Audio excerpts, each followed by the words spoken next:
What's up, everybody? Welcome to Podcast Now Plus. I'm Alex. In this video, I want to talk a little bit about The Last of Us Season 2. It is coming. It's coming fast. And today, we got the Rotten Tomatoes scores for it. I want to briefly talk about the review scores, but really, I want to specifically talk about seemingly what this season is going to be. And it's something I think a lot of people had predicted. I saw people online saying, like, they've been hinting at it a lot. Yeah, that's true. I just don't think they've ever actually said it. So reviews are out. I think it's at a 93 on Rotten Tomatoes. Now, I'm really not a big review guy in general, but definitely not Rotten Tomatoes. Of all of the stuff we've heard about Rotten Tomatoes and also just generally how they do their review scores, not a huge fan, but still, 93, it is very, very high. People really like it. I saw a lot of journalists on Twitter talking about just how powerful and impactful and just how well with the source material. Funny enough, a thing like IGN. Now, IGN, of course, gets a lot of hate, and I think some of it actually very rightfully so. But IGN actually gave the thing a 7, which might shock you that IGN gave something a 7. But, I think they gave The Last of Us Part 2 like 9, 9.5. I don't even remember, but it was a very high score. A lot of, obviously, people gave Last of Us Part 2 a 10 out of 10 or a 9, 9.5 out of 10. So for IGN to actually, I think, be on the lower side of things in terms of the review scores, I actually do find quite interesting. And their thing was that it didn't match the highs and it didn't match beat for beat kind of the feel of the second game. So that was just kind of interesting. Now, look, at the end of the day, again, as I just said, review scores don't really matter, specifically, actually, I think, for TV shows. And when it comes to this TV show, for me, I'm having a hard time, I got to be honest with you, I'm having a hard time caring all that much that it's even coming out. I think it comes out, this upcoming week. I kind of want to watch it, but I also kind of don't want to watch it. I don't really want to go through it again. And I say that because of, like, the emotional things, obviously, they do in The Last of Us 2, but then also just that it wasn't really, I've talked about it so much. The Last of Us 2, I do think, in a lot of ways, is a legendary game. I think, actually, as a video game, it's extremely, extremely good, but just a lot of the story elements, a lot of the key decision making, I'm just not a big fan of. So to see it adapted, into a TV show, I guess we'll see, but it's also like I don't care as much, which, might be a safe thing, because then I'm not going to get, too invested in all the controversy that I'm sure is going to happen.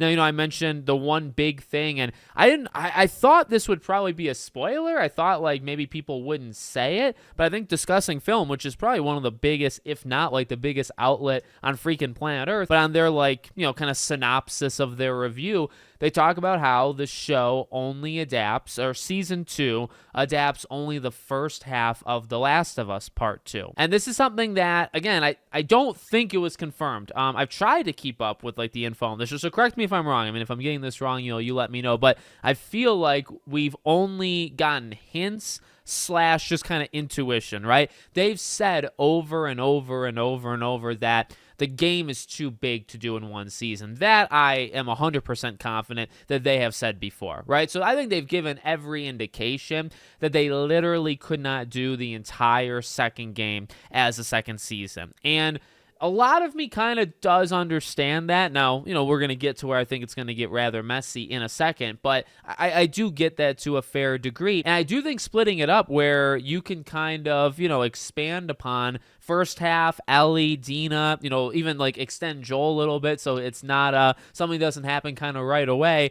I think that actually would help. And then, to take a multi-year break. Now, that's the part that kind of bugs me. And, I even posted on Twitter.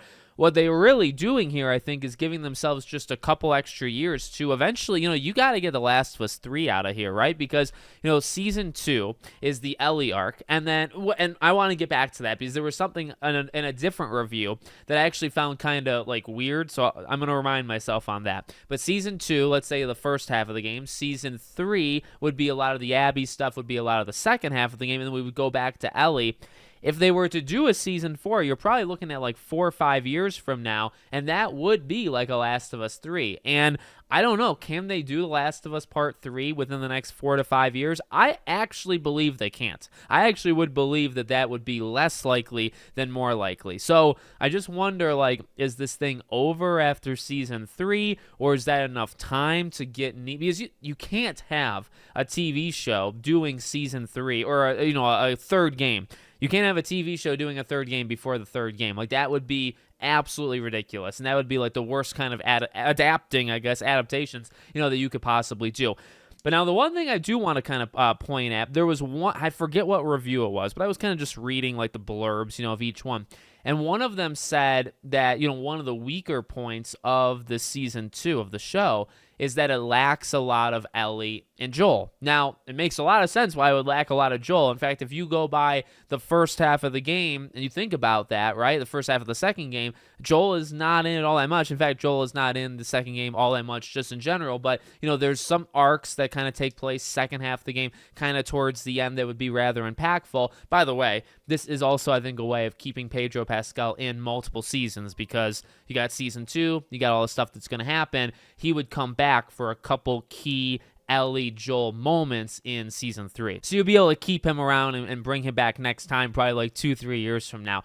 But my question, I guess, is if they're only adapting the first half of the game, why is Ellie, and this is from 2 different people, so like maybe something got lost in translation, maybe one person didn't play the game, I don't know. But, when it comes to like the first half of the second game, that's very heavily Dina, Tommy, Ellie, like these are like some of the main characters, right, in the first half. So I don't know. Like, I guess it depends on, to me, it depends on like how much they stretch and shrink certain story arcs, right? Because if you're really going to stretch before the Joel thing, then it makes sense that Ellie wouldn't really be, because, we kind of know their relationship. We know what happened to it, right? And you can eventually get there, by the way, in like season 3 and showing some of that, the flashbacks, all that kind of stuff.